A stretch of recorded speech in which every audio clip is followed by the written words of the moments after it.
about the as he lied about the economy and many of his accomplishments. We're going to break that down and do a fact check of that.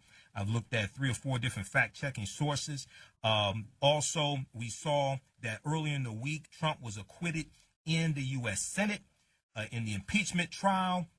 Many of you saw a broadcast that I did earlier in the week dealing with that. Go to our YouTube channel, Michael Imhotep, Imhotep.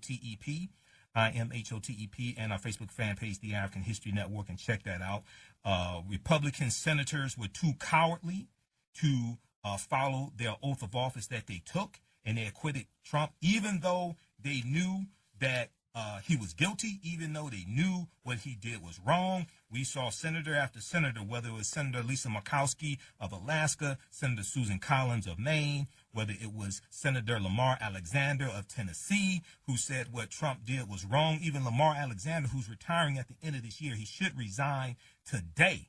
He should have resigned after he voted to acquit Trump. He said he said they didn't need to hear from witnesses because the prosecution, the House managers had proven their case, but even he was too cowardly to vote to remove Trump from office. He said what Trump did not rise to the level of removing a president from office, even though the prosecution proved their case. There was only one senator who had the spine, who had the integrity, who had the backbone to follow the moral compass and to follow the oath that they took to defend the Constitution against enemies, both foreign and domestic, and then the oath that they took at the beginning of the impeachment trial to be an impartial witness and to hear the evidence. That was Senator Mitt Romney of Utah. He was the only one on one count, the first count that dealt with abuse of power. The second count that dealt with contempt of Congress, he voted along with Republicans. But only one Republican had the moral integrity and the backbone, and some people may refer to it as the testicular fortitude, to stand up and do the right thing. And he's already suffered from backlash. But too many of these Republicans are cowards, and they fear that Trump will attack them on Twitter. They fear retribution from Trump and others running a candidate against them in the primaries. Okay, so we're going to break this down. I want you to go, we'll deal with that a little bit, but I'm going to focus more so on the State of the Union address that took place and the lies he told in the State of the Union address, and give you sources to fact check that. Now, I did a presentation yesterday at Nandy's Knowledge Cafe in Highland Park, Michigan. Thanks to everybody who came out. And we dealt with African American History Month, the origins of it. This year's theme is African Americans and the vote. And one of the topics I dealt with was, did the 15th Amendment give African Americans the right to vote? Okay, we're going to talk some about that, because what a lot of people don't know is that the U.S. Constitution does not give the right to vote. The U.S. Constitution does not explicitly give the right to vote, even though the 15th Amendment protected the right to vote of African American men. Didn't apply to women. Okay, and then the 19th Amendment comes along in 1920. So this is the 150th year anniversary, or the sesquicentennial of the 15th Amendment of 1870. And 2020 is also the 100th year anniversary of the 19th Amendment of 1920, which protected the right to vote for women. We'll deal with the question, does the 15th Amendment actually give African Americans the right to vote? And does the U.S. Constitution explicitly give the right to vote to anybody? And then last week we didn't get a chance to deal with the topic, who was the first black president in North America? We're going to deal with Vicente Guerrero, who was the first president of Mexico when Mexico won its independence from Spain in 1828, and he was of African descent. We'll deal with those topics and more. And also, Trump has been lying about the African American unemployment rate. We know the unemployment numbers came out this past Friday. They come out the first Friday of each month. We saw that the white unemployment rate was 3.1%. We saw that the African American unemployment rate ticked up from 5.9% to 6%. The unemployment rate for African Americans has increased for 3 straight months. And Trump keeps talking about it's the lowest unemployment rate for African Americans. It's increased for 3 straight months. What he doesn't want to deal with, the fact that African American women make 61 cents on every dollar that the average white male makes. And in the state of Louisiana, it's 47 cents on every dollar that the average white male makes. So we'll break that down. African-American unemployment rate rises after Trump brags about how low it is at the State of the Union address. Did you see how Trump used African-Americans as political props at the State of the Union address?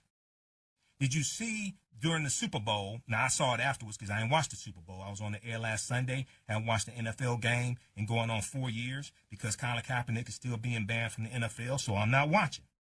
Okay? Some people, you remember when it was popular to boycott the NFL? What happened? Remember when it was popular to boycott the NFL for Colin Kaepernick? What happened to that? He's still being blackballed by the NFL. So what, they paid him a settlement. He's still being blackballed. Go watch the broadcast I did earlier this week dealing with Colin Kaepernick and Jay-Z and Beyonce. Because a lot of people are under the misconception that the $100 million that the NFL is allocating, $10 million over 10 years to go to organizations that are fighting for criminal justice reform and social justice, things like that. They're under the misconception that that's because of Jay-Z. No, that was negotiated over a year and a half ago prior to Jay-Z signing the deal between Roc Nation and the NFL. That goes back to November 2017, I think it was. November 2017. Okay? And that was the deal reached between the NFL players, their coalition, and the NFL. That's before Jay-Z signs the deal with Roc Nation, long before that. So we're going to break all this stuff down, deal with this subterfuge, deal with this deception that's taking place. We know the November 3rd, 2020 election is coming up in 10 months. We saw the results came out from Iowa after the debacle in Iowa that Pete Buttigieg got 14 delegates out of Iowa, so he won Iowa, but Iowa is only 41 delegates. There's 1,900, I think it's 1,900 in total. They won't have, most likely, the candidate who gets the nomination for the Democrats most likely won't take place until June at the Democratic National Convention, unless everybody drops out and it's just one. Like the Highlander, remember the Highlander TV show? There can only be one, unless everybody drops out. So we're going to deal with this and a lot more on tonight's show. In the second hour, we're going to be joined by Cassiopeia from the Black Mall. We'll talk about the Ujima Marketplace and their big event that's taking place at Chicago State University Saturday, February 15th, 10 a.m. to 3 p.m., Chicago State University for African American History Month. I will be there as well. I'll be speaking there at Chicago State University, and I'll be a vendor as well. Now, on the African History Network show, we focus on educating, empowering, and inspiring people of African descent throughout the diaspora and around the world, because right now it's correct wrong behavior. What you do for yourself, what you do to yourself, and what you allow other people to do to you and get away with is based upon what you think about yourself. What you think about yourself is based upon what you have been taught about yourself. What you've been taught about yourself is based upon everything you've read, heard, and seen about yourself. So when you control the radius of a man's thoughts, you can control the circumference of his actions, because the mind can't do or teach what it doesn't know. We deal with a number of different topics here on the show. We deal with current events in history and politics, education, economic empowerment, entrepreneurship, relationships, love, sex, health issues, and much, much more.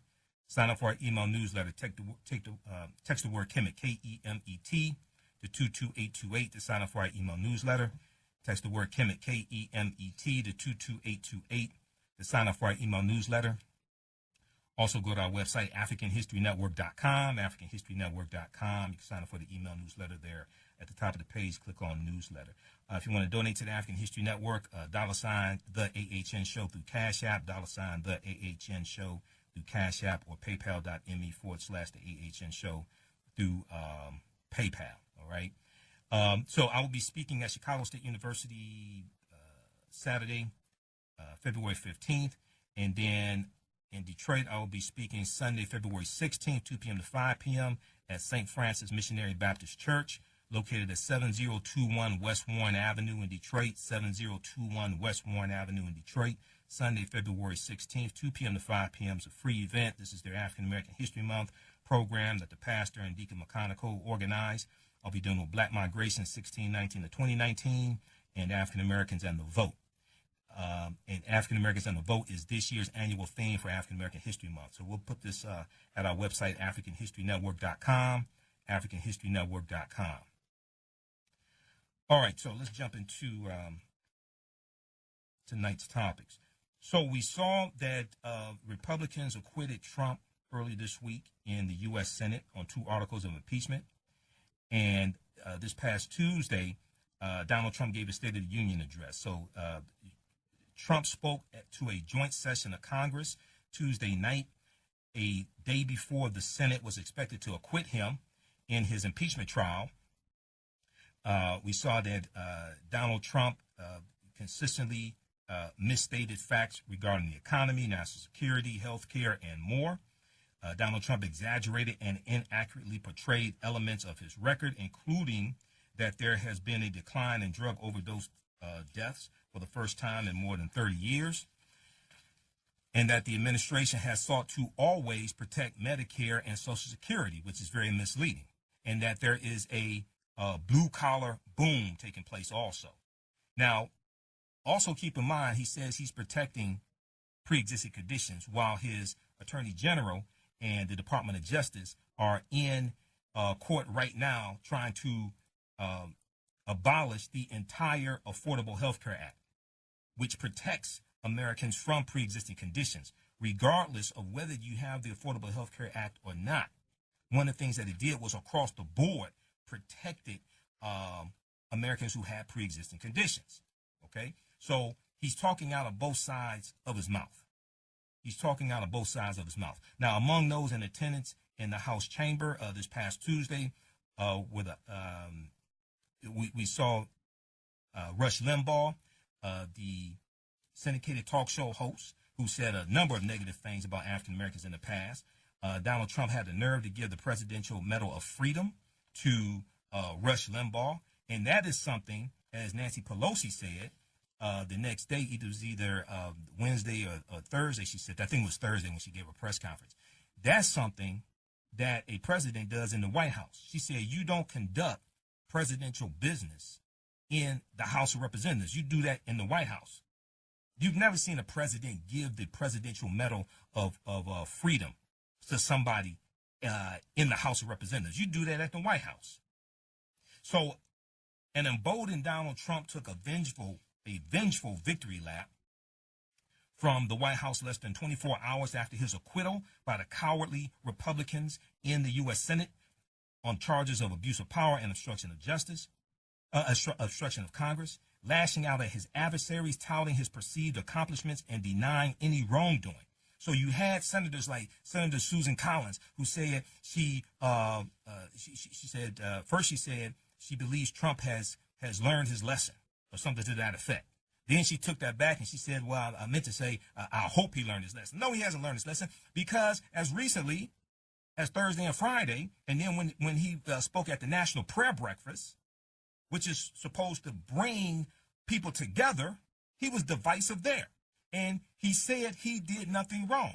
He has not learned his lesson. The only thing he has learned is how cowardly Republicans in the Senate are, which is why every last one of the Republican senators who voted to acquit Trump, and they know he was guilty, have to be voted out of office November 3rd, 2020, or when they are up for re-election. Every last one of them.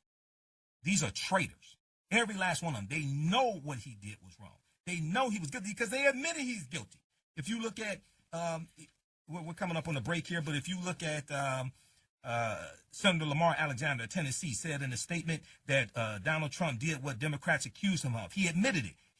Donald Trump did what Democrats accused him of, and that those actions were, quote unquote, inappropriate. He said, quote, there is no need for more evidence to prove something that has already been proven, and that does not meet the United States Constitution bar for an impeachable offense. Explain to me what does. Explain to me what does.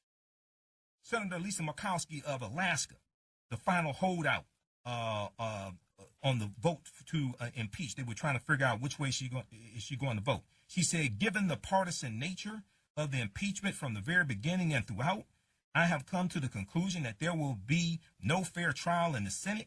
I don't believe the continuation of this process will change anything. It is sad for me to admit, as an institution, the Congress has failed. No, you failed.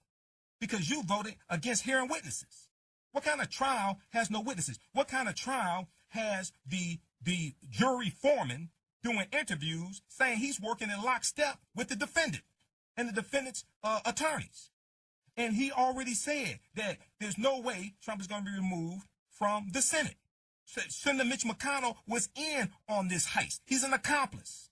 So is the spineless Senator Lindsey Graham from South Carolina, who's up for re-election November 3rd, 2020. All right, we're coming up on the break. They're giving me the signal. 9:10 a.m. the Superstation, the Future Radio. I'm Michael Imhotep, the African History Network Show. We'll be back in a few minutes. Welcome back to the African History Network Show right here on 9:10 a.m. the Superstation, the Future Radio. I'm your host, Brother Michael Imhotep. It is Sunday, February 9th, 2020, and we are live. Hope everybody's doing well. I'll be speaking at Chicago State University Saturday, February 15th. The event is 10 a.m. to 3 p.m., organized by the Black Mall. This is their Ujima Marketplace. So come on out to that. We'll have the information at our website, AfricanHistoryNetwork.com. And then Sunday, February 16th, 2 p.m. to 5 p.m., I'll be speaking at St. Francis Missionary Baptist Church for their African American History Month program. So visit our website, AfricanHistoryNetwork.com, AfricanHistoryNetwork.com for more information. So right before the break, we were talking about the constitutional crisis that took place this past week in the U.S. Senate when Trump was acquitted on 2 articles of impeachment. If we look at an article from, which one is this? Huffington Post. Senators still claim Trump has learned lesson from Ukraine scandal. Oh, really? What made you think that? Senators still claim Trump has learned lesson from Ukraine scandal. Some Republican senators voting to acquit Donald Trump on abuse of power and obstruction of Congress charges Wednesday said they think Trump learned his lesson even if the president has not actually said he's learned his lesson. And then we saw Thursday and Friday, he said he did nothing wrong. Senator Lamar Alexander said, quote, "I would hope that the president will look at this whole proceeding and realize that it's not appropriate to make a call to the president of another country and ask him to investigate your leading political opponent," Senator Lamar Alexander, Republican of Texas, said. "We all learn lessons as we go through life. Presidents make mistakes, senators make mistakes, and hopefully we learn from those things." The only thing he's learned is how cowardly you all are. Senator Joni Ernst, Republican from Iowa, also said she thought the president had learned his lesson. Really? What makes you think that? Wednesday night, though, after the Senate acquitted Trump, Senator Susan Collins acknowledged that she may have been wrong the previous day on Tuesday when she said she believed that Donald Trump had learned a lesson. She told Fox News, quote, I may not be correct on that. It's more aspirational on my part." Several Republican senators, including Senator Lamar Alexander, Senator Joni Ernst, and Senator Susan Collins, all Republicans, have acknowledged that Donald Trump withheld military assistance from Ukraine in order to pressure Volodymyr Zelensky, president of Ukraine, into announcing the investigation into Trump's political rival, Vice President. They said, however, that although the shakedown was inappropriate, it didn't merit removal from office. Really? What does? So many of them are saying, leave it up to, we're close to an election, leave it up to the voters to vote him out of office. Wait a second. You're leaving up to the voters to vote him office in the 2020 election, and it's a 2020 election that he was trying to rig. They're shirking their responsibility. They're trying to shift responsibility from the senators who had the power to remove him from office, and they want to put that responsibility on voters November 3rd, 2020. No, you should be removed from office. So after these Republicans went out on a limb to say that Trump would change, he started sawing off the branch once again. Trump told reporters it was a perfect call. He said that once again at an off-the-record lunch with news anchors this past Tuesday. Senator Lamar Alexander, Republican of Texas, said, "All I can express is my point of view, and he is free to express his." What kind of spineless nonsense is this? Do you think they would be this ambivalent, this forgiving, if this was President Barack Obama who did what Trump did? This is an example of how elections have consequences. Senator Joni Ernst said, quote, "If he feels that way," adding that she didn't see, quote, much of anything, end quote, in the record of the July phone call. She previously said it was, quote, maybe not the perfect call, end quote. Now, what's interesting, there was an article that came out earlier that we talked about this last week, and it dealt with how Republicans are now saying it doesn't matter if there was a quid pro quo. You remember that? Because first they said there was no quid pro quo. Then they changed it and said, well, it doesn't, after the House managers proved their case, then they said, oh, well, it doesn't matter if there was a quid pro quo. Well, which one is it? Because the evidence is there. So an emboldened Donald Trump took a vengeful victory lap from the White House less than 24 hours after his acquittal on charges of abuse of power and obstruction of Congress, lashing out at his adversaries, touting his perceived accomplishments and denying any wrongdoing. In a disjointed, free-willing speech from the East Room of the White House, Donald Trump railed against his adversaries, repeatedly going after former FBI Director James Comey, and celebrated his triumph in the Senate trial that he rigged. It was a rigged trial from the beginning. You blocked witnesses from testifying who had firsthand knowledge of what took place on the call. You ignored 71 subpoenas for documents. And then you want to claim you're acquitted. You want to claim you're innocent. No, you rigged the trial. He held up a Washington Post headline that said Trump acquitted. House Speaker Nancy Pelosi said that she felt, quote unquote, liberated as she lashed out at Donald Trump for his falsehoods. No, his lies, his blatant lies. She said he had spread, referring to what he said in the State of the Union address in the House of Representatives, the People's House, the House of Representatives, and defended her decision to tear up a copy of his speech. She said, quote, I tore up a manifesto of mistruths, she told reporters at her weekly news conference, referring to the moment on Tuesday at the end of his speech where she ripped up a copy of Trump's address to the nation. She said it was necessary to get the attention of the American people to say this is not true and this is how it affects you. Dude, this is, if you saw that, and I didn't watch it, it had the ratings were dropped 21% from previous State of the Union addresses, but I was watching the live fact checking on this from Washington Post and New York Times because I wasn't watching that garbage. I already knew he was lying. Then we saw him use African Americans as political props. We're going to get to that in just a minute. So Friday, February 7, 2020, we saw Donald Trump deliver a payback to two key witnesses who testified in the House impeachment inquiry, firing Gordon Sondland, the U.S. ambassador to the European Union, who paid $1 million to Donald Trump's inauguration. That's how he got his ambassadorship. He paid $1 million to Donald Trump's inauguration. Does he get the $1 million back, or is Trump going to keep that along with the over $100 million that he got for his inauguration, and most of it hasn't even been accounted for yet? And he removed Lieutenant Colonel Alexander Vindman from his White House job. He's being reassigned.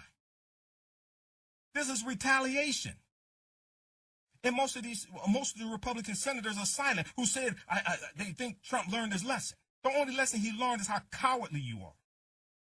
Both officials provided critical information about Trump during public hearings, with Ambassador Gordon Sondland saying the president or Trump saw a quote-unquote quid pro quo with Ukraine's leader, and Lieutenant Colonel Alexander Vindman criticizing Trump's conduct during the July 25th phone call with Ukrainian President Vladimir Zelensky as quote-unquote improper. They were subpoenaed. They followed the subpoena. They testified. They did the right thing. They testified. Trump was blocking John Bolton from testifying. Trump was blocking former White House counsel Don McGahn from testifying. They had the Democrats took Don McGahn to court, and it's going on 10 months. And they're still in court trying to get former White House counsel Don McGahn to testify. He's blocking Secretary of State Mike Pompeo from testifying. So this was a rigged trial, as everybody knew. So the move comes after hours after Trump was asked about his press secretary's comments that his opponent should pay a price quote, well, you'll see, end quote, Donald Trump said.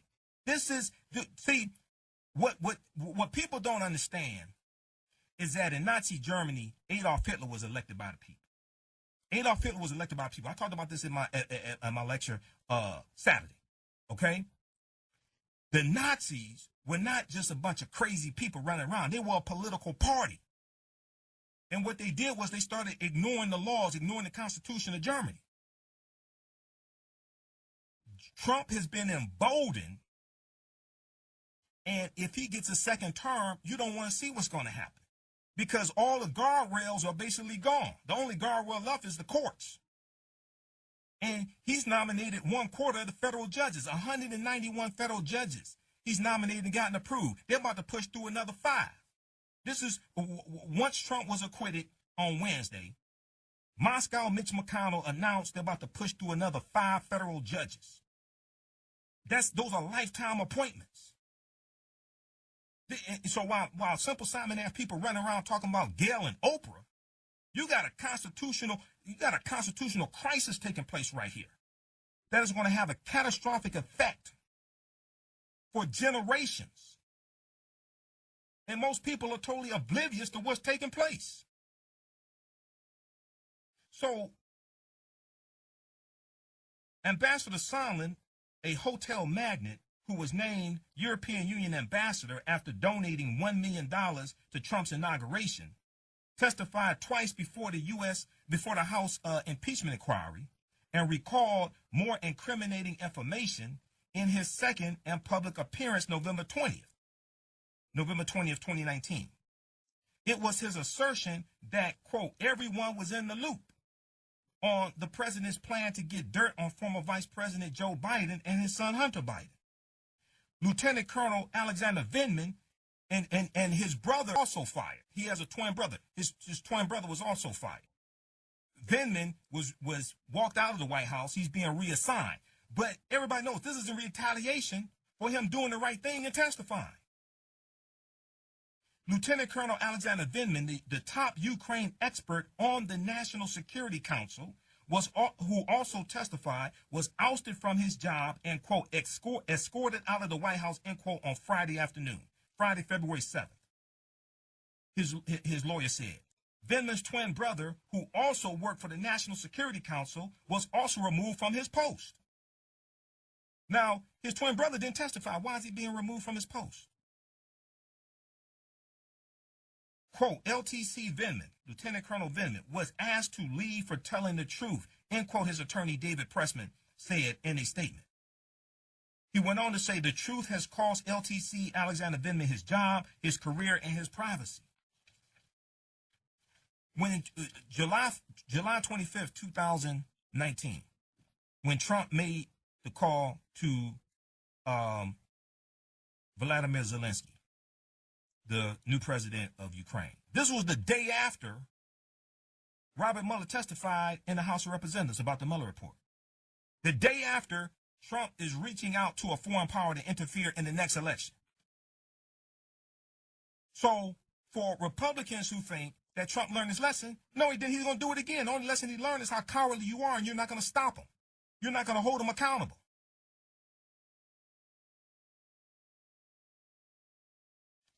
Let's go to the phone lines. Calling numbers area code 313-778-7600. 313-778-7600 is the calling number. You have a question or comment. Let's go to line 1. Let's go to Ron. Ron, tell us where you're calling from, and thanks for holding. Welcome to the African History Network show. Hey, good evening, brother. Hey, how you doing? Pretty good. Hey, I'm calling from Detroit. I was just calling to say that the thing with me that gets me is that, one, now we're talking about the end of, to me, now we're talking about the end of democracy as we know it, as it has been. Mm-hmm. You know, never again will we have a check and balance type situation. Now we're moved on to the new world where whoever gets control of the House and control of the executive office is now in power, and whatever they do without any regards will never be checked. So that's where we at. That's the sad thing to me, is that we've lost that sense of democracy now. Now we're just at a point now where just one man, if he's elected president, whether it's Democrat or Republican, and can control one of the houses, either the House or the Senate, he has all the power. Well, so No one else can. now the thing is that the impeachment trial in the Senate is a political process, not a legal process. So it still hasn't been adjudicated in the courts. It still so that hasn't been ruled on necessarily in the courts. It's bad enough in the Senate, but you still have laws. But unfortunately, what's taking place is that certain things are not being enforced. Certain things are being ignored. For instance, let me give you an example. This past week, Yes. Treasury Secretary Steve Mnuchin turned over records pertaining to Hunter Biden and Hunter Biden and I think also Joe Biden, but I know Hunter Biden. He turned over records to Senator Chuck Grassley and Senator Lindsey Graham, and they did not submit a subpoena for the records. But a subpoena was submitted to the Treasury Secretary Steve Mnuchin from the House of Representatives, from the House of Representatives, from their committees, to get Donald Trump's taxes, and I think it was the Ways and Means Committee, okay? And they're doing so by law, and Mnuchin is ignoring their subpoenas. But you turn over records for Hunter Biden to Senator Lindsey Graham and Senator Chuck Grassley with no subpoena. And that's what I'm saying. That whoever, it's because the end of the check and balance is gone. It's whoever can rule both houses, or at least two of the three, you're basically in control. Because you just pointed that out with that example. Dude, this is dangerous because so now when we look at Biden falling in the polls, a lot of people associate a lot of that with the impeachment trial and seeing Joe Biden and Hunter Biden in the hits because of Rudy Giuliani and Donald Trump cooking up this drug deal, okay, targeting Joe Biden, and there's absolutely no evidence of any wrongdoing between the two of them. So you may say it was inappropriate for Hunter Biden to be on the board of Burisma, but it's also inappropriate for Donald Trump's son-in-law, Jared Kushner, with no experience, to be a senior advisor, and he owes $250 million to Deutsche Bank. We didn't, and then not only that, the FBI did not approve Jared Kushner's background check, but still he got security clearance. But you see, the game they play is that now they're using the divide and conquer rule on us. Yes. Hey, you can't vote for this person because they have this kind of orientation. You can't vote for that person. And now all these different things, and he's playing the same playbook that he used against Hillary. Well, that's the same thing. So it was email. So it was Hillary. I'll let you finish just a second, then we got to go to John Line 2. So it was Hillary's emails. But then, if you notice, I think it was January or December, the Department of Justice completed their 2-year investigation into Hillary's emails, and they said they found nothing. Nothing. They found nothing. Now, New York Times, they didn't have that on the front page of the New York Times above the fold like they were running the stuff about Hillary's investigation. They found nothing. Correct. And Trump during the 2016 campaign, the last 30 days of the campaign, Trump mentioned WikiLeaks over 100 times during the last 30 days of the 2016 campaign. They found the Trump Department of Justice completed the investigation into Hillary Clinton's emails, and they found nothing. Ask yourself, how many people stayed home because of the emails, because they thought that they couldn't trust her? Well, here's the other thing. Yourself, Go ahead and finish your thought. Go ahead. Then ask yourself, this new scheme, not the same scheme, the same playbook, how are people reacting to Biden because of almost the same, that trust factor comes in again? Right, but because of what they're seeing in the headlines, not reading the full article, just going by the headlines that they see on social media. And I'm not advocating for Biden. What I'm advocating is for the truth and not falling for these lies that are taking place. That's what I'm talking about. Right. Because if they can do it to Biden, then they can do it to the next Democratic candidate, or they can do it to a governor, they can do it to a senator, they can do it to anybody. That's what I'm talking about. See, these are tactics that are used in dictatorships. These are tactics that are used in dictatorship countries. And that's why the democracy is at an end now.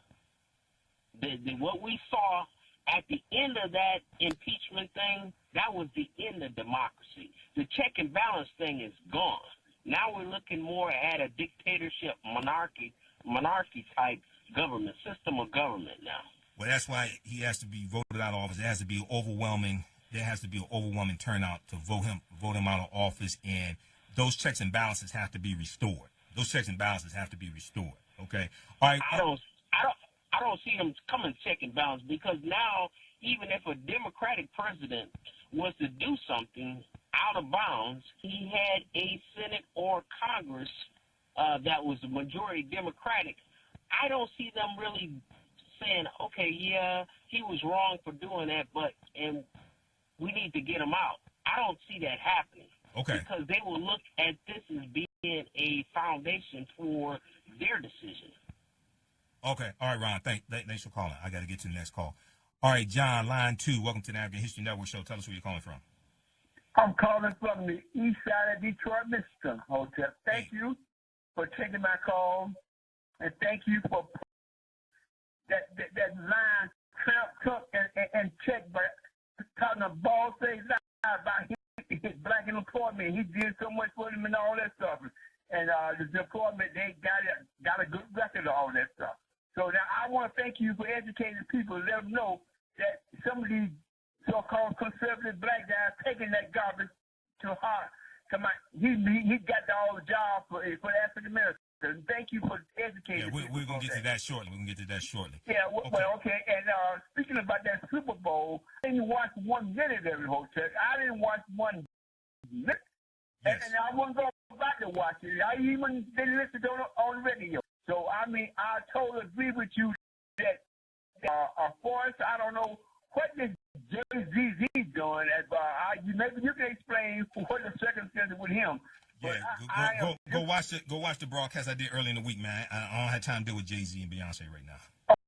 Okay, all right. Well, I hear you. I do just that. Okay. And so I just want to congratulate you for the knowledge and the information that you put out for him. And like you said, we got to vote, Hotel. We got to vote, and you got to call out these traitors who betray this country, the Republicans, and give him over a charge and so forth of this country. So I want to thank you, and we get out and vote, and urge the people to vote, Hotel. Thank you very much. All right, John, thanks for calling. 2 articles I was trying to get the name of from Huffington Post. 1, Republicans now say it doesn't matter if there was a quid pro quo with Ukraine. Republicans now say it doesn't matter if there was a quid pro quo with Ukraine. Read that one.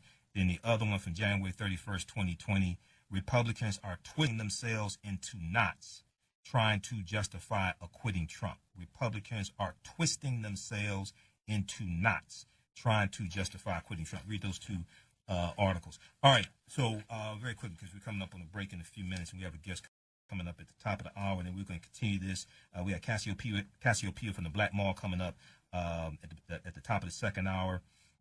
And then as soon as we finish with that, we'll jump right back on this topic here. Let's continue. So if we look at let's look at the State of the Union, okay?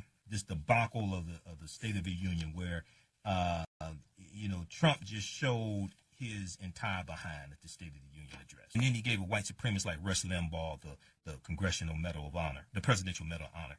So NBCNews.com has a really good article. To many black voters, Trump's outreach is more showmanship than substance. To many black voters, Trump's outreach is more showmanship than substance. So this is from Janelle Ross, February 6, 2020. It's a really good article. Also, news1.com has a good article as well, dealing with all the black people that Trump had at his State of the Union address and using African Americans as political props. But if we look at this article, so Donald Trump made another appeal to African American voters this week in what some are calling his reality TV marketing moment. In commercials and remarks this past week, Trump said he's tough on crime, hard on criminals, and fond of the words, quote unquote, lock her up.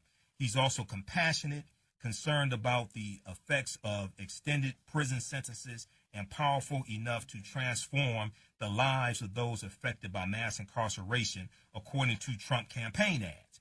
But many African Americans are not buying Trump's rhetoric and say his message to African American voters does not match the social policies his administration has endorsed. They say Trump is long on public relations and short on substance in his courting of African Americans. So Kathy Cohen is a professor of political science at the University of Chicago. She said the contradiction between how he governs and how he markets is truly remarkable. It's called lies. Game recognizes game. Anybody been in sales, they know salesmen exaggerate. But this is just gross lying that he does. Over 16,000 false or misleading statements, also known as lies, recorded by the Washington Post and fact-checked by the Washington Post. His deployment of black people on television and in speeches is very different than the way that he has governed in terms of shutting black people out of the benefits they rightly deserve, she said. But this week, they were part of the America he fights for. So a dizzying week of political activity started with a $10 million Super Bowl ad, then followed with a State of the Union address promoting criminal justice reform, historically low black unemployment, and one child's escape from a failing traditional public school, and then the Senate vote to acquit him on 2 articles of impeachment. Through it all, Donald Trump confused and angered many African American voters, illuminating an enduring reality in the Trump age. What Trump says about race is not always true, experts say, but his message sometimes works to meet his immediate needs, building new alliances and assuaging voters' concerns. Okay, so there was an article from it was from a news outlet in Philadelphia. When we look at him using the little girl, the 4th grader, okay, and giving her the voucher for a school of choice, go where she wants to, right? When you research this, she's not in a failing public school, what he called government schools, and charter schools are public schools also. She's not. She's in a charter school that she started in September, which is like a math and science academy. And it's part of a charter school network that's one of the best schools in Philadelphia.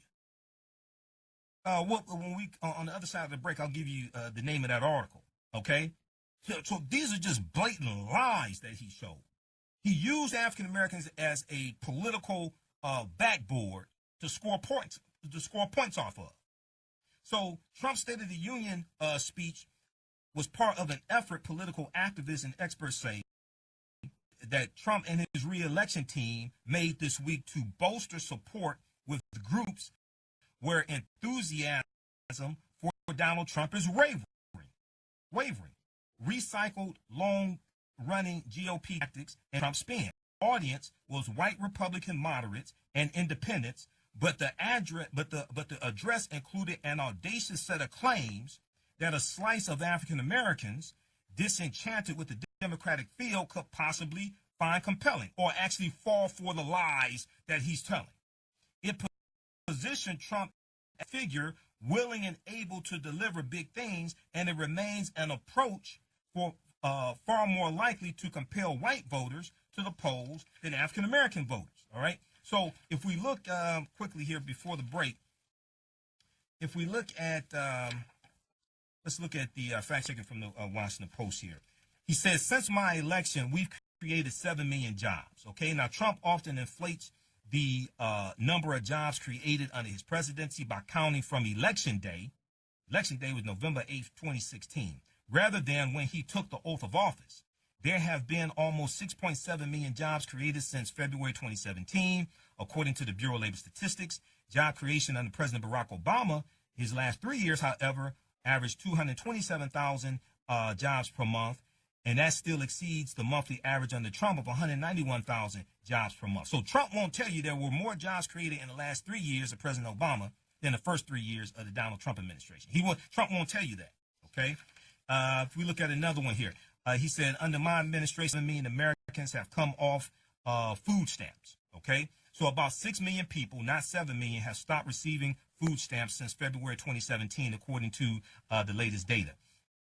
But experts say the improvement in the economy may not be the only reason for the decline. Several states have rolled back recession-era waivers that allowed some adults to keep their benefits for longer periods of time without employment. Reports have also suggested immigrant families with citizen children have dropped out of the program, fearing the administration's immigration policies. Moreover, the number of people collecting benefits has been declining since fiscal year 2014, okay? He makes all these crazy claims about the economy, okay? He said, I'm thrilled to report to you tonight that our economy is the best it has ever been. That's not true. Donald Trump can certainly brag about the state of the economy in certain aspects of it. He don't want to tell you that farm bankruptcies increased by 20% in 2019. He don't want to tell you that. And that's white farmers, mainly. What do you think is happening to African-American farmers? But Trump runs into trouble when he repeatedly makes a play for the history books.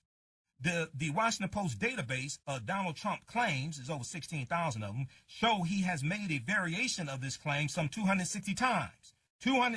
Some 260 times.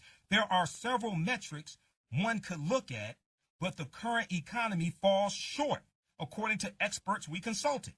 The unemployment rate reached a low of 3.5% under Donald Trump. So that's the U3 number.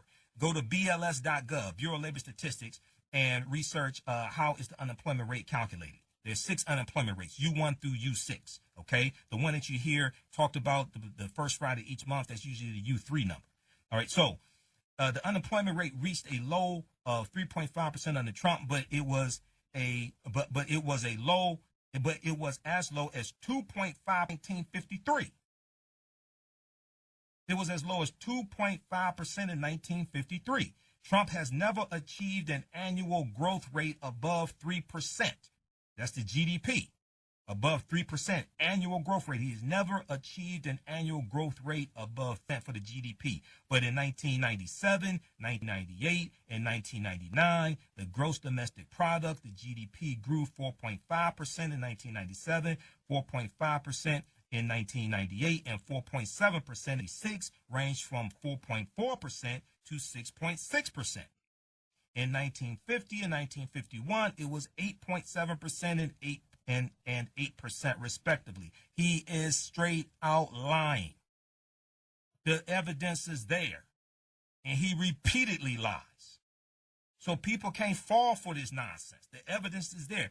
Go to WashingtonPost.com and search for fact-checking President Trump's 2020 State of the Union address. Fact-checking President Trump's 2020 State of the Union address. They got about 30 of them. Then the New York Times has it.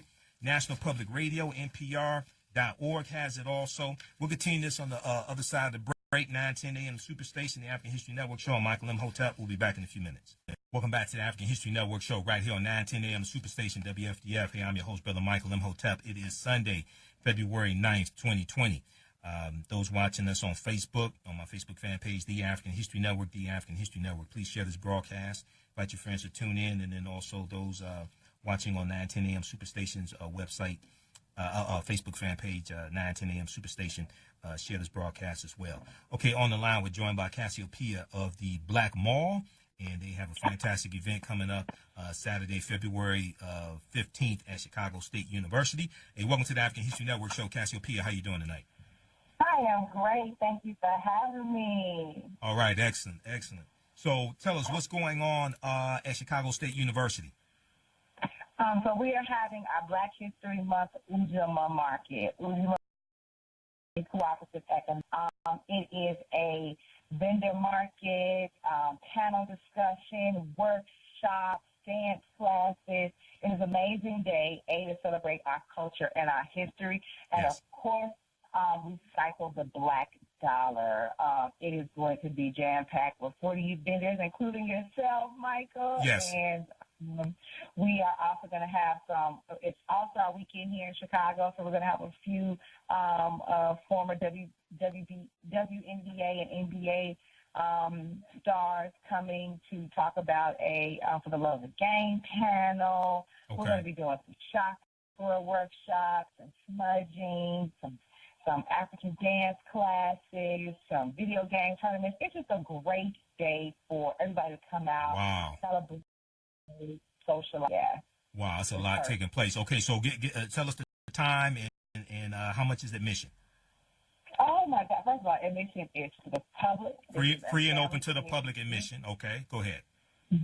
Yes. It's going to be from 10 a.m. to 4 p.m. Central Standard Time. Okay, so 10 a.m. to 4 p.m. Central Standard Time, Chicago time. Chicago State University, Saturday, February 15th.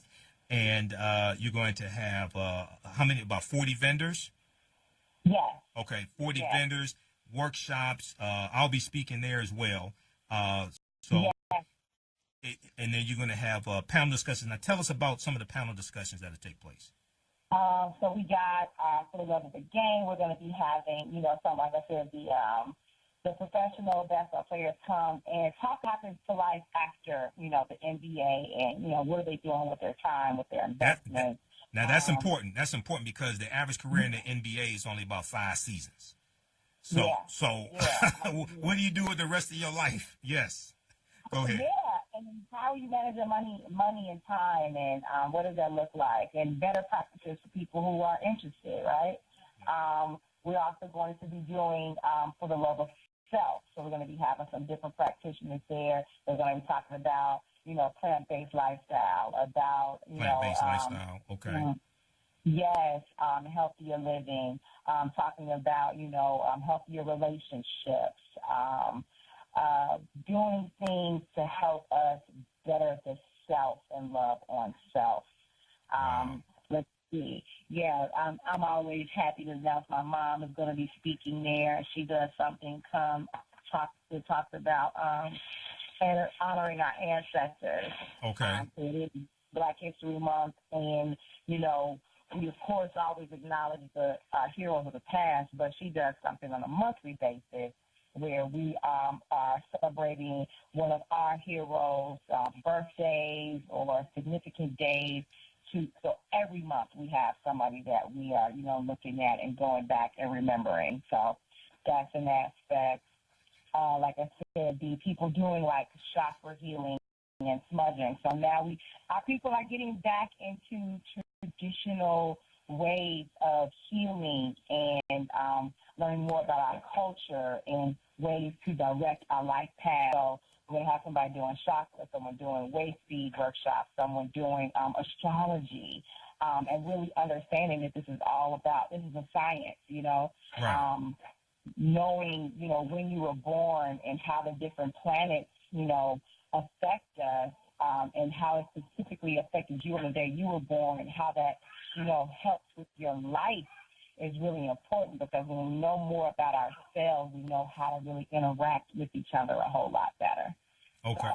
So, exactly. So there are workshops taking place. There are panel discussions. I'll be speaking as well. I'll deal with some of the origins of African American History Month. I'll also talk some about this year's annual theme for African American History Month, which is African Americans and the Vote. There'll be vendors. So tell us about a few of the vendors that'll be there as well. Oh my gosh. Let's see.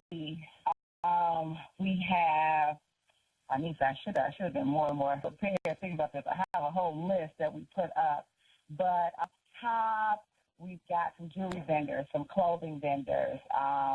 We've got, you'll be having your books and DVDs on African history.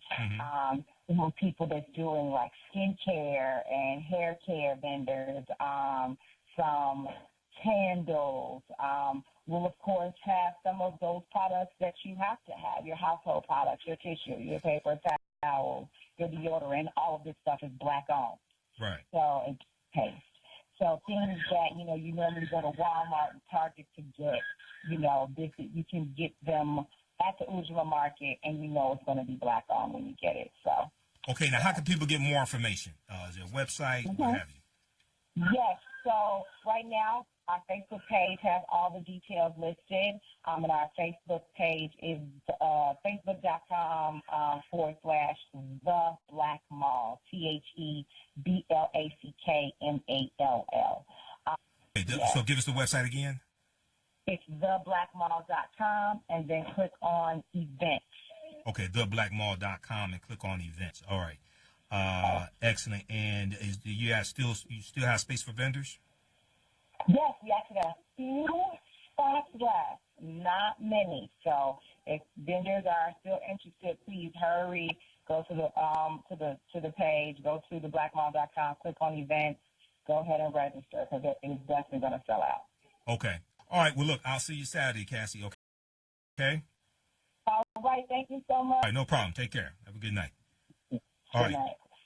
Okay, guys, so visit blackmall.com. I'll see you there, Chicago State University, Saturday, February 15th, okay? It's 10 a.m. to 4 p.m. All right, so right before the break, I was talking about Trump's State of the Union address, and we were fact-checking a lot of the claims that he made. New York Times has a really good fact-check there, dealing with State of the Union address. NBCnews.com has one. They look at 9 claims. Washington Post is more extensive than the one from NBC News. So the one from Washington Post that I'm looking at, fact-checking President Trump's 2020 State of the Union address. So I looked at all 3 of them, and I looked at some other ones as well. National Public Radio has a really, really good one, and it's a very detailed one. And they talked about, and I'm see if I can find it here.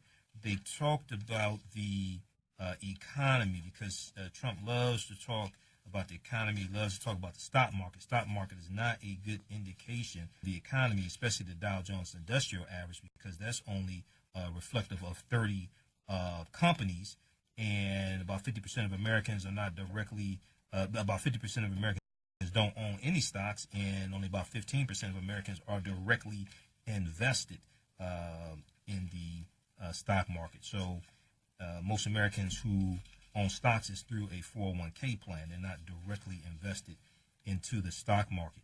But if we look at, let's see, National Public Radio, NPR.org, if we look at their one of their fact checks that they have, Trump said the days of our country being used, taken advantage of, and even scorned by other nations are long behind us. Gone too are the broken promises, jobless recoveries, tired platitudes, and constant excuses for the depletion of American wealth, power, and prestige. In just 3 short years, we have shattered the mentality of American decline.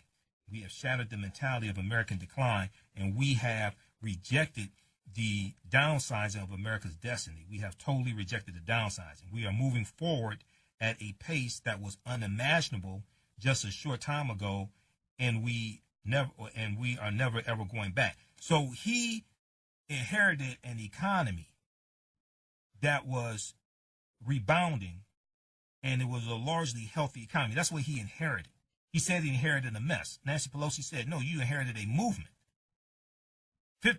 There were more jobs created in the last 3 years of President Obama's administration than the first 3 years of Trump's administration. So when we look at the fact check from National Public Radio, in the 38 months since the 2016 election, the U.S. economy has added 7.3 million jobs. An impressive feat, but certainly not unprecedented. In the 38 months before the 2016 election, the U.S. economy added 8.4 million jobs. That's under President Obama. 8.4 million jobs. Trump never gives any credit to President Obama and his accomplishments as he is constantly reversing President Obama's policies. The job market has performed better than many forecasters had expected at a time when unemployment is already very low. However, the pace of job growth has slowed. Employers added an average of 176,000 jobs a month in 2019, compared with an average of 233,000 jobs a month the year before. So Trump said that, let's see, which one is that one here? We'll go to, there's one from, I'll come back to the one from National Public Radio. We'll find this other one because there's one that deals with the GDP being, I think it's 2.3%. So we'll come back to that one. We'll find that one for you here. Now, Trump talked about a blue-collar boom, okay? He said this is a blue-collar boom, talking about the economy. In the past year, things have gotten grimmer for many blue-collar workers. The manufacturing sector is in a technical recession, and only 9,000 manufacturing jobs have been gained since June of 2019, compared with the 460,000 460,000 jobs in the first 2.5 years of the Trump presidency. Job growth has slowed in many blue-collar sectors, such as growth has slowed in many blue-collar sectors, such as transportation, construction, and mining. Trump, he doesn't want to talk. He doesn't want to talk about that at all. Let's look at another one here. He said after losing 60,000 factories under the previous two administrations, America has now gained 12 new factories under my administration, with thousands of plants and factories being planned or built. So factories, the term factories conjures up images of smokestacks and production lines, but the data set Trump cited is not really about factories. Trump is using a Bureau of Labor Statistics database, BLS, Bureau of Labor Statistics database, known as the Quarterly Census of Employment and Wages. Quarterly Census of Employment and Wages. The data show that the data show that the United States gained nearly 1,000 additional quote unquote manufacturing establishments between the first quarter of 2017 through the second quarter of 2019. There was also a gain of 10,000 under President Obama's second term. But more than 80% of these quote-unquote manufacturing establishments that Trump calls factories employ 5 or fewer people. This ain't like the Jeep Eagle plant. This is not like the plant that produces Cadillac Escalades. More than 80% of these quote-unquote manufacturing establishments that Trump bragged about employ 5 or fewer people. This is from the Bureau of Labor Statistics. This is from his own governmental department. If those sound like pretty small factories, that's because many are not even factories. The Bureau of Labor Statistics counts any establishment, quote, engaged in the mechanical, physical, or chemical transformation of materials, substances, or components into new products. Let me repeat this. The Bureau of Labor Statistics. I don't even know if Trump knows where the Department of Labor is. But anyway, the Bureau of Labor Statistics counts any establishment, quote, engaged in the mechanical, physical, or chemical transformation of materials, substances, or components into new products, end quote. So that also includes businesses, quote, that transform materials or substances into new products by hand or at home, and those engaged in selling to the general public products made on the same premises from which they are sold, such as bakeries, candy stores, and custom tailors. Do bakeries, candy stores, and custom tailors sound like factories? This is what he said. He said, quote, after losing 60,000 factories under the previous two administrations, America has now 12,000 new factories under my administration, with thousands upon thousands of plants and factories being planned or built. But more than 80% of these factories he's talking about employ 5 or fewer people. They include people making stuff in their home. They include people making soaps and shea butter, all that stuff in their home. What are you talking about? Come on, this is the game that took place this past week. After he was acquitted in a rigged trial by his henchmen in the Senate, Senator Moscow Mitch McConnell and Senator Moscow Mitch McConnell and Senator Lindsey Graham. Then we look at his claims on health care. Trump said, before I took office, health insurance premiums had more than doubled in just 5 years. I moved quickly to provide affordable alternatives. Our new plans are up to 60% less expensive. This claim. Trump often makes this claim, but we have not been able to verify of a 60% reduction in cost. What are you talking about? Where is it? Show it to us. The new short-term health plans authorized by the Trump administration are less expensive for a reason. They offer skimpier coverage and thus provide less protection. As for the doubling in health insurance premiums, is based on a White House report that made methodical choices. Trump continues to talk about protecting patients with pre-existing conditions. He said, quote, we will always protect patients with pre-existing conditions. They quote, protect them from what? In an ongoing court case, the Trump administration is supporting a total repeal of the Affordable Care Act known as Obamacare. While he's standing there lying to the American people, 30 million more people, and the viewership was down 21%. And it's a good reason why, because a lot of people are tired of hearing them lie. At the very same time, his Department of Justice is in court right now trying to take away health care from over 20 million people. In an ongoing court case, the Trump administration is supporting a total repeal of the Affordable Health Care Act. This Affordable Health Care Act, also ostensibly known as Obamacare, gave health care to 3 million non-elderly black people who didn't already have health care. And the Affordable Health Care Act includes, and so he's also trying to repeal the guarantee that patients can't be denied coverage for pre-existing conditions. Whether you have the Affordable Health Care Act or not, that change that came about with the Affordable Health Care Act being instituted applied to everybody who had health care or was seeking health care, that cannot be denied because of pre-existing conditions. He's trying to repeal that. He lies and says he's trying to protect it. Protect it from what? Republicans in Congress tried for years to repeal the entire law. They raised tens of millions of dollars running.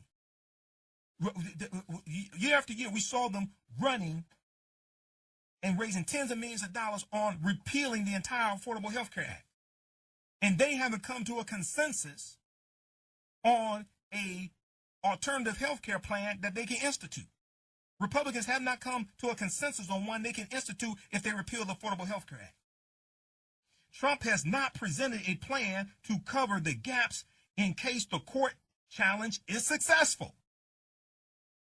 Donald Trump has not presented a plan to cover the gaps in case the court challenge to the Affordable Health Care Act is successful. Moreover, he has prompted short-term plans, which he touted in his speech, that are not required to cover pre-existing conditions. Come on, what?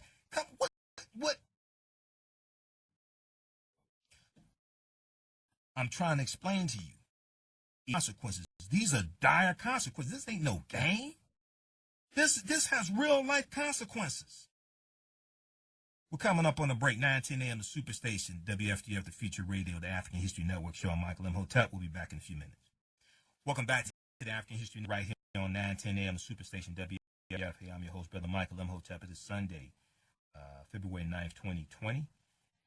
Calling numbers area code 313-778-7600. 313-778-7600 is the calling number if you have a question or comment. So we were talking about Trump's State of the Union address. We were talking about him being acquitted. And we were discussing how he, in his State of the Union address this past Tuesday, he used African Americans as a political backboard to score points off of. And we were going through some fact checking from Washington Post and also NPR, National Public Radio, dealing with some of the claims that he made during the State of the Union address. I'm going to do another broadcast. I'll do a broadcast between Monday and Tuesday so I can go deeper into this stuff and have unlimited time like I need. Let's look at the next claim. So right before the break, we were talking about pre-existing conditions. He said we will always protect pre-existing conditions. We will always protect patients with pre-existing conditions. While at the same time, his Attorney General, William Barr, and the Department of Justice are in court right now to repeal the entire Affordable Health Care Act, including pre-existing conditions. Another claim he made was, I was pleased to announce last year, 2019, for the first time in 51 years, the cost of prescription drugs actually went down. Now, the consumer price index for prescription drugs is the consumer price index for prescription drugs in 2018 fell for the first time in 46 years. But that's only when measuring calendar years from January to December, which is somewhat arbitrary.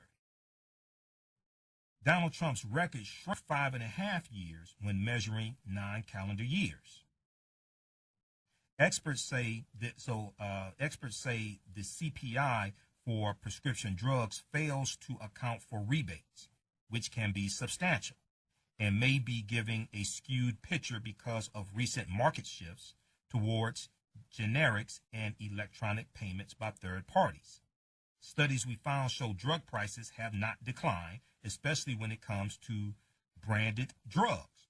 Now, what's interesting is H.R. 3 passed the House of Representatives, passed by Democrats in the House of Representatives to lower drug prices, but it's stuck in the Senate, which is controlled by Moscow Mitch McConnell. Because Moscow Mitch McConnell is more concerned about pushing through these unqualified nominations for federal judges that Trump is sending them, as opposed to getting the bills passed. There have been 433 bills that passed the House of Representatives in 2019. 80% are stuck in the Senate because they're being blocked in the Senate. This is why Moscow Mitch McConnell, who's up for re-election November 3rd, 2020, has to be voted out of office. You can't get the bills passed in the Senate to be signed into law by a president. Trump said last year our brave ICE officers arrested more than 120,000 criminal aliens charged with nearly 10,000 burglaries, 5,000 sexual assaults, 45,000 violent assaults, and 2,000 murders. That's the claim. The fact-checking shows many of the quote-unquote criminal aliens. See, he uses dehumanizing terms. See, he don't refer to white supremacists like that. He doesn't refer to white supremacists that kill people in dehumanizing terms. Many of the undocumented immigrants Trump is describing are immigrants who were convicted of immigration or nonviolent offenses. He quickly switched from the total for ICE arrests, 120,000 arrests, to a different number that includes all the different charges. It's a misleading apples and oranges comparison because one individual may face multiple charges and not all arrests result in convictions.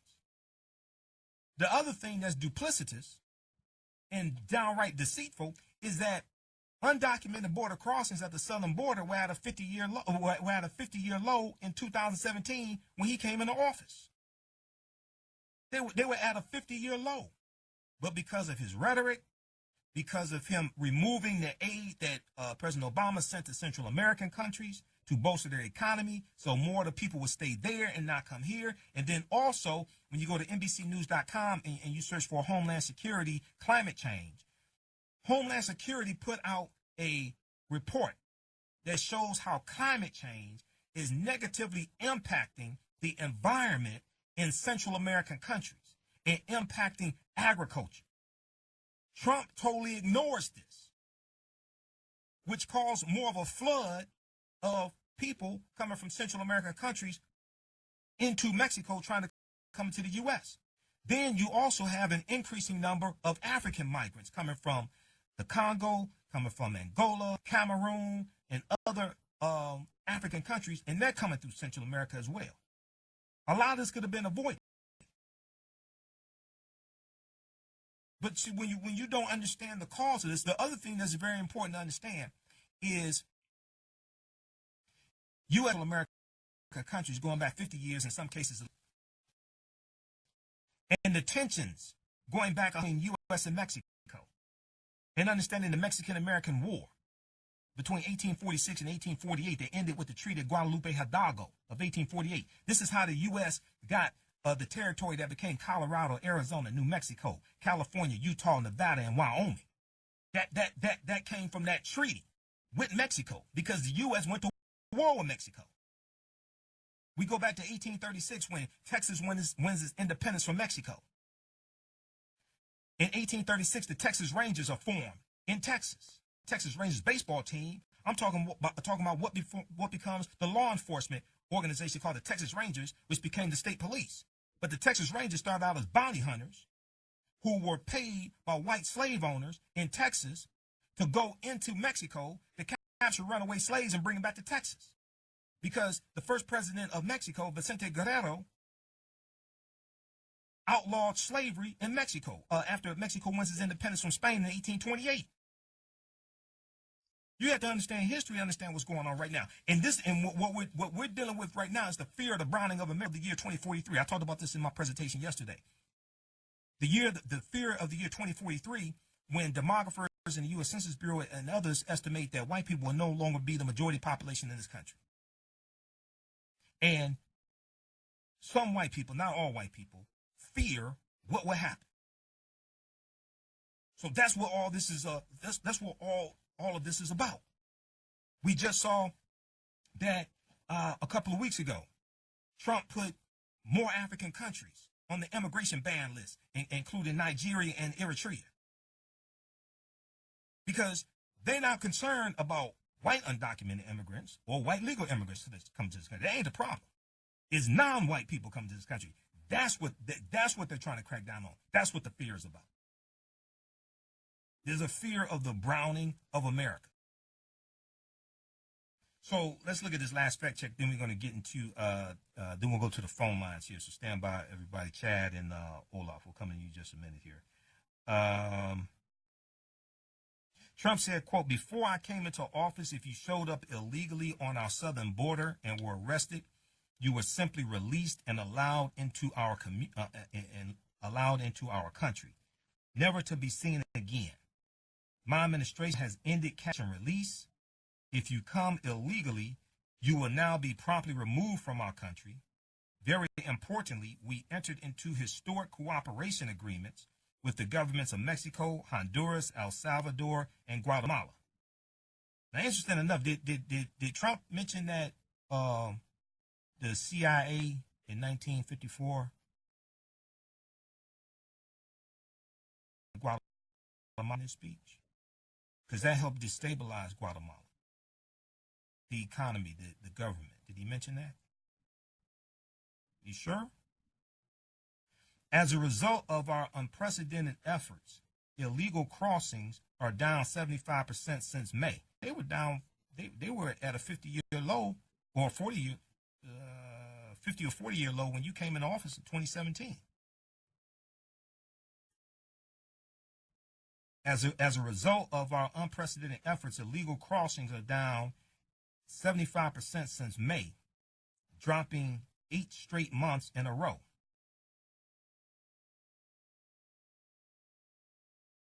And it rapidly goes up. Drug seizures rise, and border crossings are going down. Did he talk about part of that wall fell over when the wind blew too hard? Is he talking about the tunnels that run under the ground from Mexico to the U.S. that are being dug and being discovered by the Border Patrol, and the wall don't have nothing to do with those tunnels running underground where they're running drugs and probably smuggling people? CBSNews.com has a big article. There's been about 190 tunnels that have been discovered by the Border Patrol since 1990. CBSNews.com. Don't believe me. They know this. The Border Patrol is finding these tunnels. There was just one that was found like in the last couple of weeks. The fact of the matter is, the fact check and the truth is, the Trump administration has tried but has not ended catch and release, the policy of releasing asylum seekers and refugees, many of them women and children, into the country while they await a hearing in the clogged U.S. immigration court system. Immigrants continue to be released. Southwest border apprehensions dropped 75% when measuring from May to December. But when looking at all of Trump's presidency, the gains are almost negligible. 42,359 apprehensions in January 2017 and 40,620 apprehensions in December 2019. But undocumented border crossings were at a 40-year low when you came into office in 2017. Then Donald Trump said, in the Senate, we have confirmed a record of 187 new federal judges. He told America that he's changing the landscape of the federal judges. These are lifetime appointments. These federal judges that they're nominating are very young, ultra-conservative, many of them totally unqualified judges that will be there for the next 30, possibly 40 years, lifetime appointments. It's not a record. He said it's a record number. It's not a record. Trump has a long way to go to have appointed the most federal judges. Ronald Reagan has the record with 383 federal judges, followed by Bill Clinton with 378 federal judges, followed by President Barack Obama with 329 federal judges. Now, there were about 103 vacancies when Trump came into office because, as Moscow Mitch McConnell revealed on Sean Hannity's show on Fox News, that for the last 2 years of President Obama's administration, because Republicans won control of the U.S. Senate in the 2014 midterm elections, they blocked President Obama's nominations to the federal bench, and they blocked his nomination to the Supreme Court, Merrick Garland. And Moscow Mitch McConnell bragged about this. That's one little evil-looking troll. That's one little evil man. His life's mission is to push through as many Republican federal judge nominations as he can. This is one of the reasons why he has to be voted out of office. Now, Moscow Mitch McConnell already said reparations is dead on arrival in the U.S. Senate. They ain't going to have no... You understand the Senate majority leader that no one can come to the Senate floor for a debate or a vote without his permission?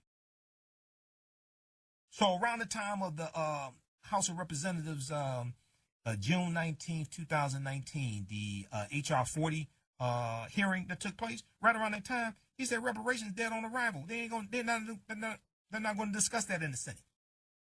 That bill that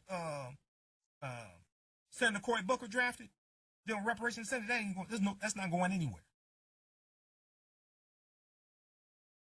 This is why when people are asking presidential candidates about reparations, I'm like, have you read Article 1 of the U.S. Constitution? You really should be focusing on Congress, especially the Senate.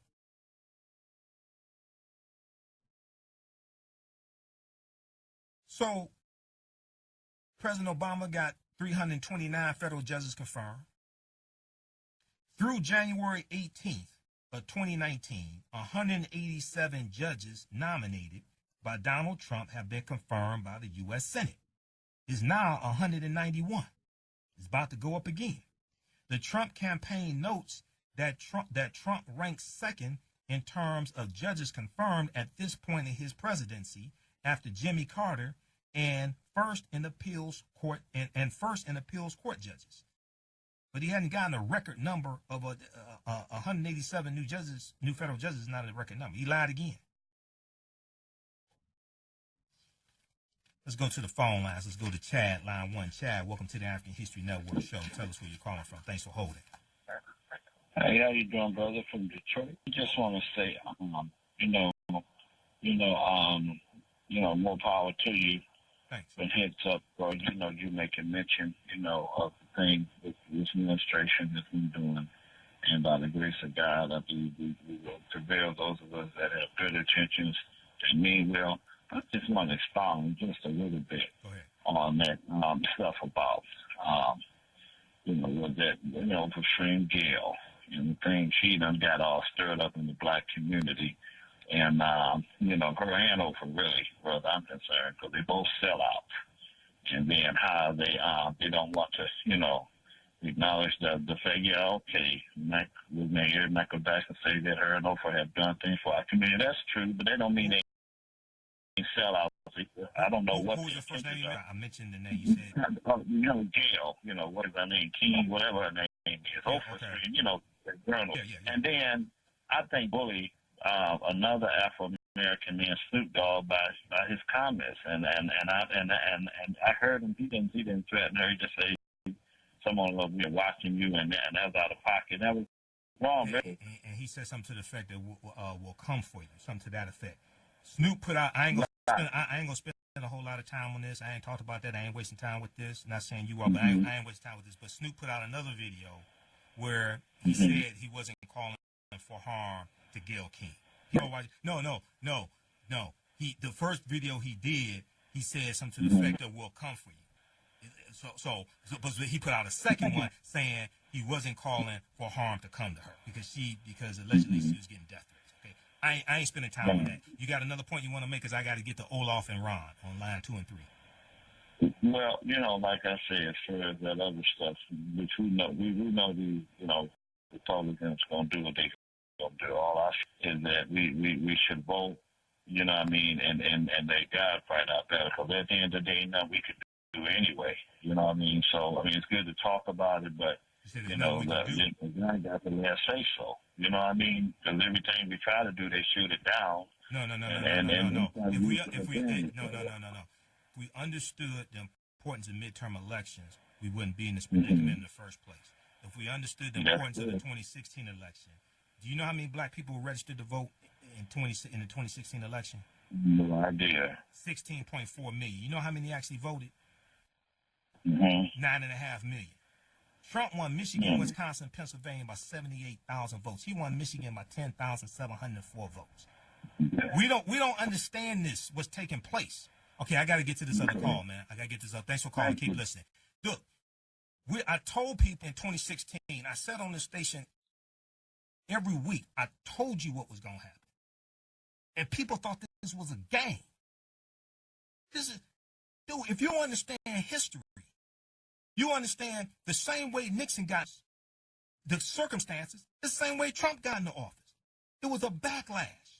Every time there's progress made, there's a backlash in America. There was a backlash that ended Reconstruction in 1877. There was a backlash with Nixon being elected in 1968, who ran on the platform on order.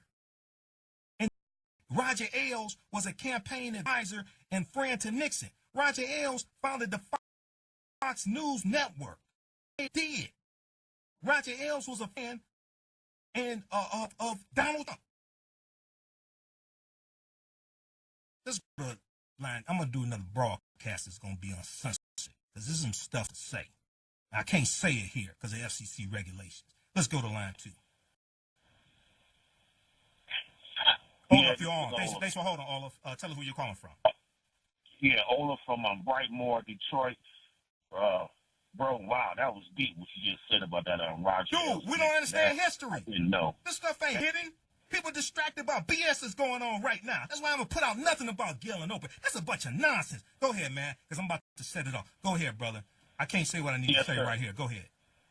Oh, no, it's all. But just real quick, when you get a chance, if you haven't checked it out, check out that next Netflix series with Malcolm X. I know you're a history Yeah, I'm gonna buff. watch that. Yeah, I'm gonna watch that. Go ahead. I'm gonna watch that. Go ahead and complete your thought. Oh, yes, sir. Please watch. I watched it, and man, it's great. And when you get a chance, then come back on the radio and tell me, expounds on the series for me and the rest of the listeners.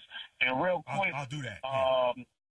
Thank you, sir. And real quick, give me your thoughts about Michael Bloomberg as it relates to the black community. And that's all I got for you, sir. Thank you. Now, okay, hold on before you. So Michael Bloomberg, as it relates to the black community, based upon what? Yes, sir. As it relates to what? What did you get? Well, you know, what he said, what he wants to do with the black communities all over the country, and So you're talking about the Greenwood Initiative and investing $70 billion into the African American community, things like that. Yes, sir. Yes, sir. Okay, so he's something very interesting, man. He's setting up. So up on Livernois, I think between 6 and 7 Mile, there's a new Bloomberg campaign office there in Detroit. Mm-hmm. He's setting things up now. On the east side. Here's the thing. I want to look. I heard him talk about the plan. We know about stop and frisk. Now his campaign manager, I think it was his campaign manager, was interviewed on MSNBC this past week, and he was asked about stop and frisk in New York. He said there were hundreds of people that were victims of stop and frisk. No, it was 5 million. It was 5 million. Now, shortly before he announced he was running for president, he apologized after for years saying, "You sound like Trump. He didn't do anything wrong." Things like this. Okay. So here's the thing. Right. For the sake of time, at the end of the day, if Michael Bloomberg gets the nomination, okay, to get Trump out of office, will I vote for Bloomberg? You damn right I will. Okay? but to get Trump out of office? Oh, yes. But we have to understand the $70 billion, that has to pass through Congress. From my understanding, I haven't seen the details of it. One, that has to pass through Congress. But Bloomberg would be a whole lot better than Trump. I'm telling you. Yeah, I'll vote for a dog catcher right now. I'll vote for Daffy Duck. I'm with you on that. I said in my broadcast earlier this week, if Daffy Duck can get 70 million popular votes and 270, I'll vote for Daffy Duck to get Trump out of office. Yes, sir. Okay, man. I got to get to Ron. Thanks for calling. Keep listening. Okay, thank you. All right, Ron. Line 3. Welcome to the African History Network. Welcome to the African History Network show. Thanks for holding. Tell us where you're calling from. This is Ron from West Holland, Michigan. Go ahead. I'm a black voter. I'm voting for Trump. I don't want everybody listening to the show that think we all one-sided, because it seems like we got an agenda against them. Not that I'm not saying. Your voice is a little muffled. Not that you not. Your voice is a little muffled. Are you on a speakerphone or Bluetooth earpiece? You on a speakerphone or Bluetooth earpiece? Hello? Yeah. Are you on a speakerphone or Bluetooth earpiece? Your voice is a little Oh, muffled. I'm sorry. Can you hear me now? I can hear you better. Go ahead. Hello? Yeah, I can hear you better. Go ahead. Okay, I'm sorry. I didn't want your listeners to think all black people are alike and think the same way y'all think, because it seems like you got an agenda against them. And it seems like you understand how politics go, but you're only talking about the Republicans. Ain't politics dirty anyway? Politics is dirty anyway, but there's a difference between dirt and a cesspool. And that's what Trump is, a cesspool. Go ahead and complete your thought. The reason why it's hard for me to believe what you say is because you already got an agenda against them. I'm not saying there's nothing wrong. You don't have to believe me. You the sources, go read this yourself. You don't have to believe me. Proper documentation ends all conversation. You don't have to believe a word that I say. That's you why made an example about if it's Obama. Slow down. That's why I give you the sources so you can go read this stuff and research it yourself. Go ahead and complete your thought because I got to move on. You made an example about if Obama was Trump. You can do the same thing. If Trump was if Trump was Joe Biden, they'd have him talking about his son if they thought he had did that. But it doesn't seem like you're interested in that story, even though it's suspicious. No. What I said was if President Obama did the same thing that Trump did, he would have been impeached in the Senate and removed from office. I understand that, but what I'm saying, I'm also giving my example. If Joe Biden was Trump, they would be having that on the front news too. It's because it's very suspicious, but nobody'd be interested in it. I mean, it's what's good for the gander or the goose, right? What are you talking about? Do you understand what I just said? What are you talking about? Explain what you're saying. What I'm saying is the story about Joe Biden. It seems suspicious, but nobody's interested in it. What story about Joe Biden? About his son having a job that he had no experience areas and making a lot of money.